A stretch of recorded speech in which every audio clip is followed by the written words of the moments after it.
আসসালামু আলাইকুম। আপুর হেয়ারটা এখানে খুবই পাতলা এবং মিড লেন্থে আছে। এই হেয়ারটাতে আমরা আমাদের সিগনেচার ময়শ্চারাইজার ট্রিটমেন্ট করব, যে ট্রিটমেন্টের মাধ্যমে আপুর হেয়ারটা লেপ্টে যাবে না।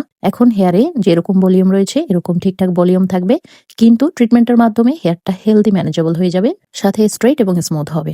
আপুর রিলেটিভ আমাদের এখানে প্রায় সময় সার্ভিস নেন এবং আপুর বোন আমাদের কাছে সার্ভিস নিয়েছিলেন। এইটা হচ্ছে আপুর হেয়ার ট্রিটমেন্টের পরে, যেটা দেখতে ন্যাচারাল এবং হেয়ার টেক্সচারটা একদম হেলদি হয়ে গিয়েছে। এখানে আরো 2টি হেয়ার দেখিয়ে দিব। 15 দিন আগে আমরা এই হেয়ারগুলোতে ট্রিটমেন্ট করেছিলাম, তো বর্তমানে কোন কন্ডিশনে আছে দেখিয়ে দিচ্ছি। আপুরা কিন্তু এখানে শুধু শ্যাম্পু করে স্যালুনে এসেছেন হেয়ার কালার করার জন্য।